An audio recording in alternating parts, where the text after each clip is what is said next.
My name is Julie, and I'm 30 years old. I work for a foreign investment company. My husband James has a job in services, but his contract is not stable because it gets renewed every year. This uncertainty makes us worried, especially towards the end of the year. James' family values government jobs a lot because his parents used to work for the government, and his sister still does. They don't really respect my job in a private company. Since we got married, we've been living with his family, who always make me feel bad about working for foreigners. In investment firms, the main goal is to make money and pay employees. Some people believe that those who work in private companies couldn't get government jobs. And if you work for a foreign company, it's because you couldn't find a job in a local company. James grew up thinking this way because of his family. So even though his job isn't permanent, he sticks to it because it gives him a certain status and salary. Once, I asked James, who was feeling anxious about his job, if it's safer to have a permanent job in a regular company than being a temporary worker in a government job, especially towards the end of the fiscal year. He quickly replied, "If I'm not a civil servant, it's better not to work at all." It seems like my husband hasn't told his parents that he's working as a temporary government employee, so he keeps asking me to keep it a secret. Also, because of his British nature, he boasts about getting promoted. It's a lie I don't understand, but he wants to keep up appearances to his parents and sister.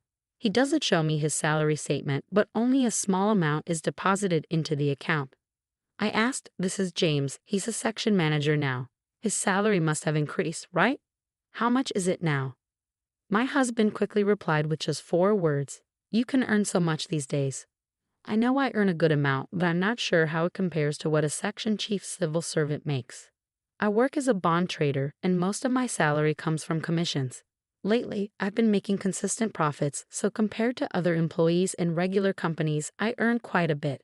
When my husband mentioned the amount of money, my mother-in-law looked impressed, but she couldn't compare it to what people earned in her time. "But it seems James is doing well," she said proudly. His sister, who works at the city office, overheard our conversation. "If he worked at the city office, he might be at the level of a division head. Government jobs do pay well, don't they?" she commented. Seeing everyone's reactions, my husband looked even more uneasy. He seemed to regret bringing up my salary and swiftly changed the subject. "Let's not talk about salaries anymore. By the way, someone from the housing company visited recently. Are we considering renovations for this house?" He changed the topic. A sales rep from a housing company had indeed paid us a visit. Sensing my husband's train of thought, I decided to go along with the topic of home renovations. As for remodeling the kitchen, we were. But my mother-in-law cut me off abruptly, shouting, "Stay out of family matters. You're just a daughter-in-law. Keep quiet and do as you're told." She glared at me with a scared look. It seems like she's always unhappy with what I say and do. The main reason for her dissatisfaction seems to be that I'm not a government worker. She's particularly bothered by the fact that I manage my husband's salary and give him an allowance. My mother-in-law thinks my husband earns a lot, and she believes I control all of his money. But in reality, most of his salary goes towards his personal expenses, and our living costs are mostly covered by what I earn. As for my sister-in-law, she doesn't contribute anything to our expenses. You're taking money from an elderly couple who only have their pension. James earns a lot, so you're not struggling, right?" she says, without any intention of helping out. "Living in my husband's family home means we don't have to worry about paying rent, and we can manage with just my salary." But the atmosphere at home is undeniably tense. Unable to join the conversation about the housing company, I hurriedly cleaned up the kitchen after dinner. Neither my mother-in-law nor sister-in-law offered to help with the housework. After finishing my job, I rushed back home to cook, clean, and do laundry without a break. One good thing about working for a foreign company is that I don't have to work overtime as long as I do my job well.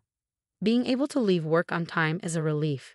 It helps me keep my work and personal life separate, and I don't have to bring work home, which is a big advantage. On his days off, my husband works on his computer at home. I worry if it's okay for him to bring work home and do it there. When I tried to ask him about it, he said, "I can't work overtime, and if I don't finish on time, I get in trouble." Don't worry about it, it's not your concern. Ironically, I was the one being scolded. Lately, my husband has been in a bad mood, and he gets angry as soon as I try to talk to him. He even yelled at me when I asked about the housing issue. It's none of your business. Didn't Mom tell you that already? Just follow the rules. That's all you need to do. Despite taking care of the household chores and finances in his home, I'm unhappy with my husband's attitude of keeping me in the dark. One day, someone from a home building company came to my in-laws' house with a computer. Everyone except me started discussing floor plans and looked at housing designs on the computer. When I tried to see what they were doing while having tea, she yelled at me, "You don't need to see this. Go away." I was surprised to learn that they were planning to build a new house instead of renovating the current one. My father-in-law had mentioned expanding the house because it was getting cramped. It seems that's what they're actually planning. My in-laws, who retired from their government jobs, have a lump sum of retirement money. I guess they intend to use that money to build a new house. And since I moved in, they've been living on their pension without paying any living expenses, so they should have plenty of money. I decided to distance myself from the situation. What worries me is whether my sister-in-law plans to live in the new house too.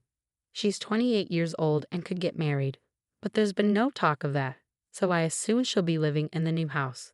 I dislike her as much as I do my mother-in-law because she never helps with any chores and is always complaining. I wish she would get married soon, but my father-in-law told the home builder, my daughter and her husband, my son, and us, "Can we add another room? I want a house where all three households can live together." It was surprising to hear that my sister-in-law's husband might also live with us. But what's more surprising is that it's not about my son's family, but just my son. I was shocked that I wasn't included. The house they're planning to build is supposed to be quite big, but even so, the current site won't fit three households comfortably. Since my in-laws and sister-in-law are the ones building the house, I can't say anything, but I think keeping it clean will be a challenge. The man went out to see the model room and the construction site later. "You stay out of this. It's none of your business," my mother-in-law said spitefully. She probably expected me to argue back. She gave me a disapproving look when I didn't. It seems like the housing construction is moving forward. I'm not being told anything, but my in-laws and sister-in-law are getting ready for the move. Seeing my husband not doing anything, I asked, "Aren't you going to help with the move?" "Why should I? Aren't you the one handling it?" My husband got angry when he heard me speaking as if it were someone else's responsibility. I'm confused why he's getting mad when I don't even know when or where we're moving. Later on, whenever I had time, I started preparing for the move, but I packed our belongings separately. I was tired of my mother-in-law's attitude, and I was also feeling suspicious about my husband because of the new house. "When are we moving?" I asked my husband to confirm. "Just get ready. You don't need to know." "That's it," he replied. From conversations during meals, I gathered that the move was probably happening soon. But strangely, they're not telling me anything. Do they see me just as a housemate? I only found out about the move when the movers arrived. As I rushed, we started cleaning up the breakfast dishes. "Leave them. We'll buy new ones." "By the way, do you plan to move into the new house with us?" my mother-in-law asked. In that moment, I realized they were purposely excluding me from discussions of the new house's layout, and keeping me in the dark about the moving day was all part of their plan to kick me out of my in-laws' house. My husband, standing behind my mother-in-law and laughing, didn't say anything. He probably agrees with them. I had packed my things separately from my husband because I had a feeling this would happen. Now I'm being faced with hatred. From now on, only the family will live here. "Do as you wish," my mother-in-law said, looking displeased. My sister-in-law, looking worried, probably thought I begged to come with them while crying. Not happy with my reaction, my mother-in-law snapped, "Anyone who relies on someone else's earnings should leave now. James will build the new house and pay off the loan with his salary. We don't need a freeloader," she yelled angrily.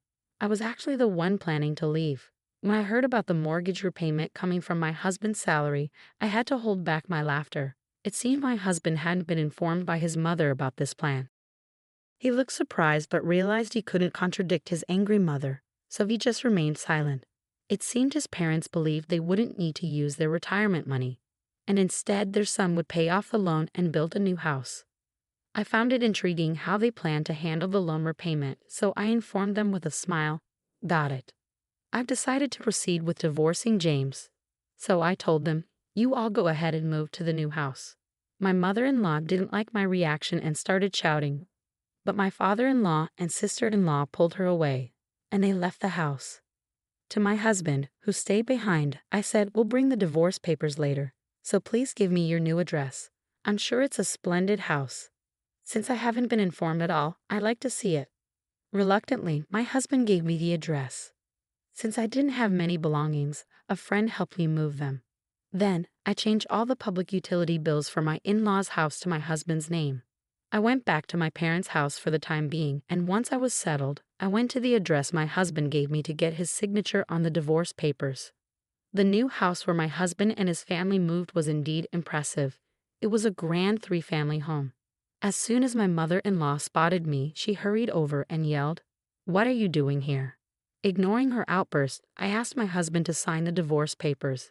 My mother-in-law then turned to him and said, "Useless wife. It's because she's not a government worker. Hurry up and say it." With a sarcastic tone, I turned to my mother-in-law and remarked, "What a splendid house. Are you sure you can afford it with James' salary?" My mother-in-law's face turned red with anger. "You're the outsider now, so don't concern yourself with us. Take the divorce papers and leave," she snapped. I wanted to savor the sight of my husband's pale face a little longer, but I grabbed the divorce papers and left immediately, keeping an eye on my furious mother-in-law. I went straight to the town hall to submit the papers and decided to start looking for a new place for myself. Feeling worn out from married life after that ordeal, I opted to live alone in a small apartment for a while. I found a property near my workplace that suited my needs, so I moved in right away and started afresh. Life became so much more comfortable without roommates boasting about being government workers or leaving all the chores to me. Just as I was starting to put my husband out of my mind, I suddenly received a call from an unfamiliar number. "I can't pay the loan, Julie. Will you come back to me?" "I'm calling from a friend's phone. I can't afford to pay the mortgage, electricity, water bills, or even my phone bill," my ex-husband said, his voice breaking with tears. I assumed he could ask his family for help, so I suggested, "Your sister has a stable job, and your parents are retired with pensions. They should have some savings, right?" When I dismissed his plea, my husband reluctantly confessed, "Actually, they don't have any savings left. My sister has debts and no extra money." Listening to my husband, it became clear that their retirement savings were nearly wiped out due to investment fraud, and his sister, who lived with their parents, had racked up significant debt by overspending on credit. This proud family of civil servants had nothing to hide. While I was living with them, they might have been able to keep it under wraps. But now that they've moved to a new house, they seem to be struggling to manage their lives and reach out to me out of desperation. However, I had no intention of reuniting with them. I declined their plea and ended the call. After that, the phone rang numerous times, but I continued to ignore it until the calls eventually ceased. Later, when I visited their new house, I noticed a for sale sign. There happened to be someone from the housing company there, so I couldn't resist asking about the in-law family. It turns out they sold the house immediately after it was built, but they still had a remaining loan. The housing company representative also mentioned, "I was surprised by that family. Despite their boasting, they said they would sell right away if they couldn't repay the loan because our relative was a cosigner. It seems to have caused some trouble." It seems that because a relative cosigned their loan, that relative had to take on the debt. Once this became known, considering their past boasting about being civil servants, it appears they're now facing ostracism from their relatives. It's not surprising, really. They caused trouble for a relative who works in a private company by involving them as a cosigner. As I relaxed on my sofa at home, I couldn't help but laugh at the absurdity of imagining what my ex-husband and his family, who no longer had anyone to boast to about being civil servants and were now seen as a nuisance by their relatives, might be going through. "All right, everyone's presentations are done," Nick, the manager, said as he tried to move the discussion forward. "Excuse me, I haven't. I recently found out something." Nick interrupted me and began to speak. "There's apparently someone in this department who didn't graduate high school and is just a part-timer. Meetings should be for employees only." "Absolutely right." His lackey, Mike, of course, agreed with Nick. "I'm leaving." After leaving the meeting room, I started to shut down my computer. I noticed that an email had arrived, not in my personal inbox, but in the company's shared email. Thinking, there's no point in speaking up, no one will listen, I went home quietly. The next day, I heard a commotion from Nick's desk. He was staring at his computer screen, his face pale. "Nick, is something wrong?" Mike looked at the screen with him. And he turned even paler than Nick. Why is he so angry? Knowing the reason for Mike's distress, I thought to myself, serves them right. My name is Adam. My mother passed away when I was in the 9th grade, and I was raised by my father. Well, you could hardly call it being raised. After my mother passed, my father changed. He drowned his sorrows in alcohol, and though he still went to work, he squandered our living expenses on horse racing.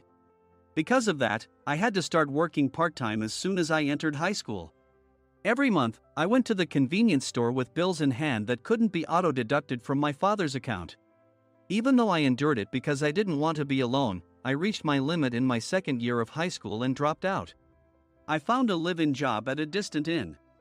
Thank you for everything. The day I left home, my father, still staring at the TV, spoke. Take care. That was our last conversation. Back then, 18 wasn't the age of majority, so I needed my father's permission to work, and I couldn't hide my place of employment. Yet, my father never visited me even once. I kept working just to survive, and before I knew it, I was 42. Years of hard work paid off, and I was transferred to the headquarters. I was thrilled to be recognized by the company, as I thought I'd be working in the field until retirement due to my lack of formal education. Listen up. Our work can change the future of our employees. Don't drag us down. On my first day after the transfer, Nick, dressed in an expensive suit, spoke sternly. There was a reason for this. Our inn was located in a prominent tourist destination, known so well that everyone in the state could sing its commercial jingle. At its peak, we had 5 locations within the state. But that was long ago. Due to financial difficulties and aging facilities, only the place where I had worked for many years and the original establishment remained. I was prepared to lose my job anytime, but now there was a glimmer of hope. With the rise of social media, the tourist area where the inn was located started gaining attention again. Depending on how hard the sales department, where I was transferred, worked, we could either thrive or be forced to give up this prime location to the new hotel chains continuously popping up. For Nick, who had switched careers from another industry to strengthen our sales, this was a battle he couldn't afford to lose. I understood why he had to be strict. I will do my best. Nick sneered at my enthusiastic declaration. Did you not hear what I said? I'm sorry. I thought I was listening carefully. Out of habit from years of customer service, I apologized reflexively, though I had no idea what had offended him. Someone was watching me with a smirk. In this department, there are those who are expected to excel and those who have been shoved here because they have nowhere else to go. You are the latter. It was Mike, the section chief. He's 7 years younger, at 35. But he was called to headquarters much earlier than I was and had been moving around within the headquarters ever since. I'm not jealous, but I can't accept that he's my boss. Graduating from a prestigious university, he has an unusually high pride and caused many problems as a newbie, making things very difficult for me when I was the front desk leader. When I found out Mike was transferred to the sales department a month before me, I was disheartened. Mike is right. With just a middle school diploma, there's not much you can do. Don't even think about achieving results. As if I didn't exist, Nick remarked, I'm thirsty. Mike eagerly ran to the coffee maker. It seems Mike is Nick's lackey. I regretted being happy about my transfer to headquarters, wishing I had stayed on site forever. Send a direct mail to every company on this list by the end of the day. Nick only assigned me tasks that even a new graduate could handle. What? There are over 1,000 companies. You want me to send to all of them by today? Yes, if you and your fellow misfits split the work, even those with nowhere else to go should finish by today. I glanced at the employees typing away expressionlessly. They were worn out from customer service, only thinking about leaving on time, or were women reassigned after having children, with zero motivation for work. Even Sam, a new graduate from the same university as Mike, who was supposed to be among the expected achievers, had no enthusiasm for the job, having joined the company wanting to do customer service. I don't care what they say, I plan to quit anytime, he said. Only Nick and Mike were highly motivated, making all the decisions between the two of them. I originally only wanted to work at the inn to survive and had no particular attachment to this job. I swallowed my words, thinking I had no right to reprimand them. About a month after the transfer, Nick told us with a frustrated look. To commemorate the 50th anniversary, we've decided to create a plan exclusive for one group per day. Originally, Mike and I were supposed to come up with it, but our president, Mr. Thompson, insists on hearing everyone's opinions. So, you all get a chance. As Nick explained, Mike began handing out prints. Make sure not to embarrass Nick. If your ideas are half-baked, you'll have to redo them. It seemed that they had printed his handwritten notes by Mr. Thompson, which included several questions and a section for free responses. It made sense why Nick had to seek our input, given that all responses had to be submitted to Mr. Thompson. We were given a week to think about it, and a meeting was scheduled to compile our ideas. My plan is to let guests enjoy both the old and modern America. Nick began the presentations. Guests would watch a master confectioner at a nearby traditional sweet shop make sweets in front of them. The welcome drink would be premium tea in a bottle. Nick's plan was certainly attractive. After his presentation, Nick called on us to present in the order we were seated. Just as I stood up for my turn. All right, everyone's presentations are done. Excuse me, I haven't. I recently found out something. Nick interrupted me. There's someone in this department who didn't graduate high school and is just a part-timer. He was likely talking about me. I joined the company as a part-timer and was made a full-time employee when I turned 20. That was 20 years ago, so Nick and Mike probably had no chance to know until recently. Meetings should be for employees only. Absolutely right.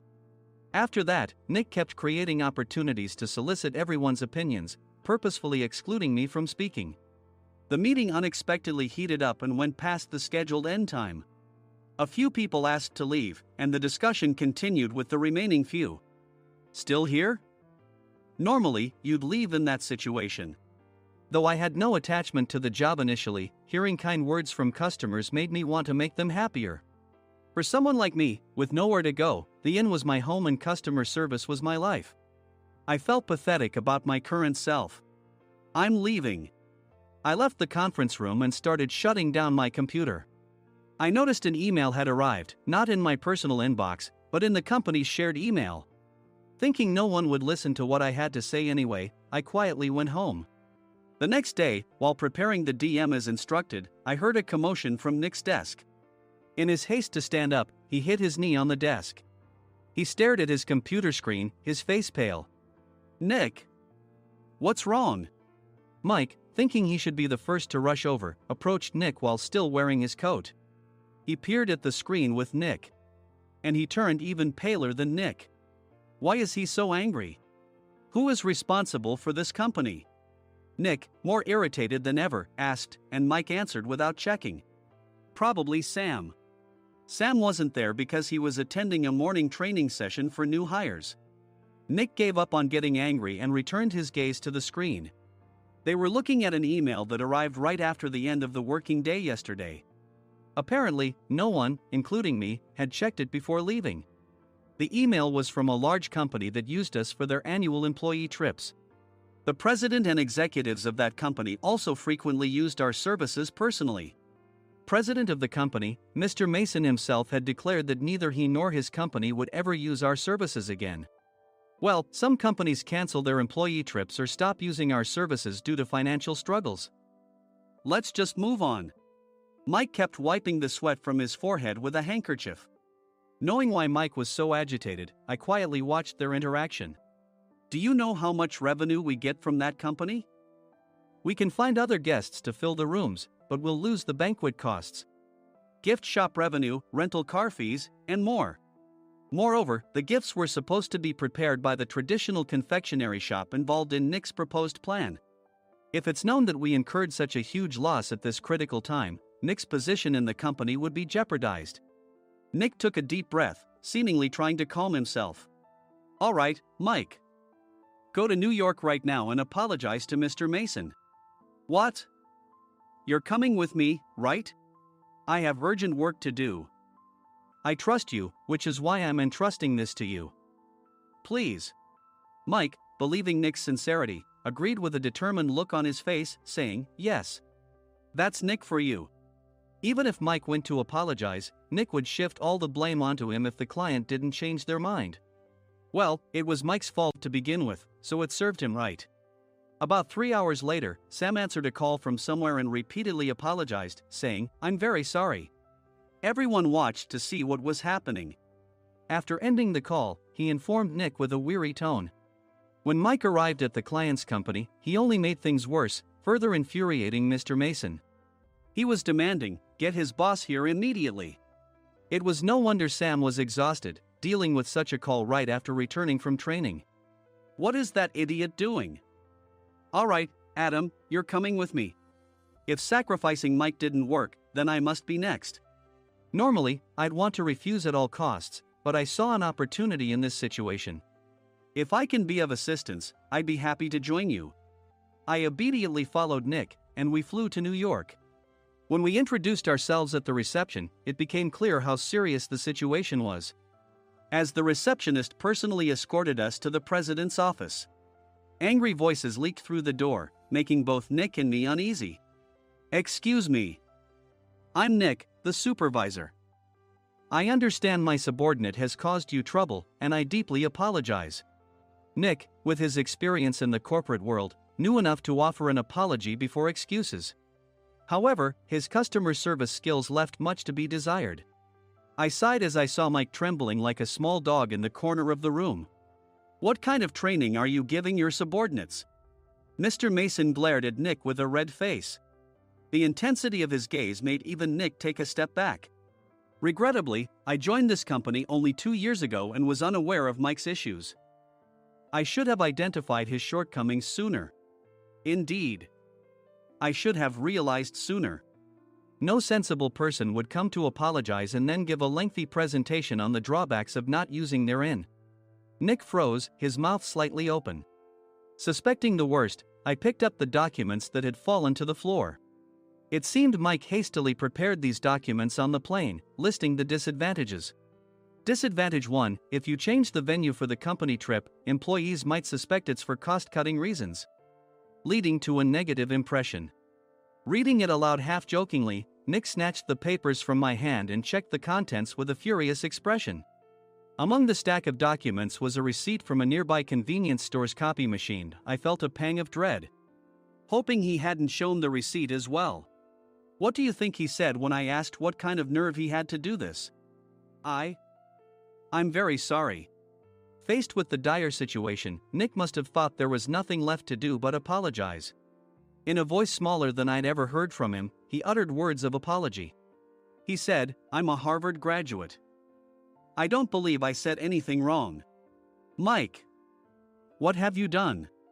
Forgetting his plan to pin the blame on Mike, Nick yelled loudly, even in front of Mr. Mason.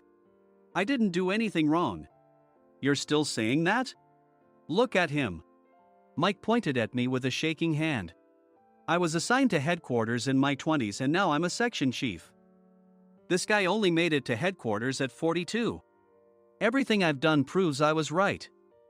So why are we losing the contract?" Having said his piece, Mike collapsed to the floor. "Of course. You were sent there because you had nowhere else to go." Mike never expected to hear such words from someone he looked down upon. He lunged at me, and Nick hurriedly stepped in to stop him. "Mr. Thompson told me Mike is a quick thinker, and to take good care of him." There's no way he was pushed aside. "Don't make things worse here. He didn't say quick thinker, he said only quick-witted, didn't he?"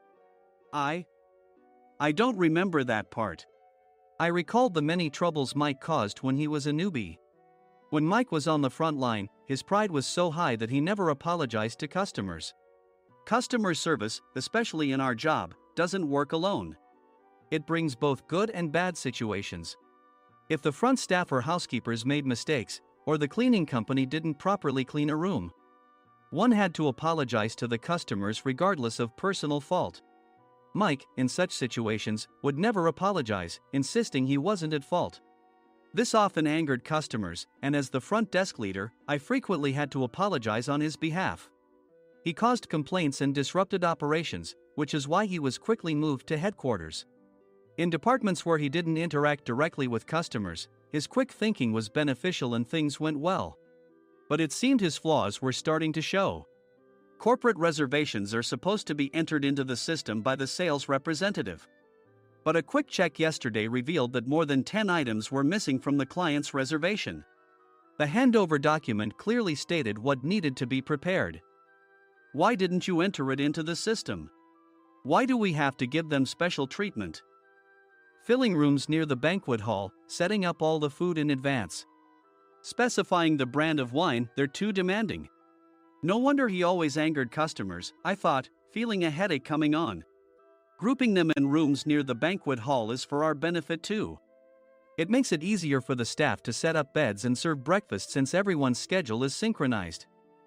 As for the other requests, Mr. Mason suggested them to lighten our load. I didn't know that. Nick finally seemed to realize that Mike was the one who had angered the client. What did you say to them? I just told them we wouldn't give them special treatment anymore. We shouldn't waste effort on things that don't bring in money. I was utterly exasperated at his lack of understanding of customer service. Of course, we shouldn't comply with unreasonable demands. But carrying over successful practices from past stays makes customers feel remembered and enhances their experience. Good memories encourage repeat visits. That's part of our job. I looked down at Mike, who was sitting on the floor. In our job, nothing is a waste. Mr. Thompson likely moved you to the sales department, hoping you'd finally understand this. How do you think he feels now that you've failed to meet his expectations? Mike, tears in his eyes, fled the president's office. I was amazed he still hadn't apologized. You have it tough, Adam. It's okay, we're all employees of the same company. I deeply apologize for this disrespectful incident. Especially after all the care you've shown us. If it weren't for you, Adam, I really would have stopped staying here. When I heard you were moving to the sales department, I was willing to reconsider if you handled it. Seeing us talk so amicably, Nick's face contorted. Do you two know each other? Adam's service is excellent. I always requested him specifically. Normally, we don't accept specific staff requests, but we made an exception for Mr. Mason, adjusting my shifts accordingly. He had personally stayed at our hotel just before my transfer, and during casual conversation, I mentioned, I'm moving to the sales department soon. If I hadn't told him then, things could have been much worse. Please continue to take care of us. I look forward to it. On the return flight, Nick awkwardly offered me a can of beer. It's still working hours. Of course, I had no intention of forgiving him for a single beer. Nick might try to pin everything on Mike and avoid any consequences. While pondering this, a startling fact came to light. Nick, the tea bottles for the plan have arrived. I handed Nick a bottle labeled with our inn's name. They look good. What are you talking about? These are plastic bottles. I had assumed we would use the trendy, high-end bottling tea. But what arrived were ordinary plastic bottles of tea with customized labels. The only unique aspect was the label, which had the inn's name, making it look customized. Upon further investigation, I discovered that a substantial amount of money was set to be paid to the tea company. It was priced like bottling tea. Does this plastic bottle really cost $100 each? The tea inside is specially blended for us. The extra cost is for that. Wouldn't it be better to use another tea company? Or is there a specific reason we must use this one? As Nick continued to make excuses, I showed him a printed email. I informed the tea company's president, Mr. Mitchell, that we discovered irregular payments and he confessed. He said you two were high school classmates and planned to split the extra money. That idiot. Why did he confess? That's not important. You should worry about yourself, this could turn into a police matter. Opening the bottle cap, I suggested. How about calming down with this tea? It supposedly has a relaxing effect. Nick drank the tea frantically. In the following days, decisions were made about their fates.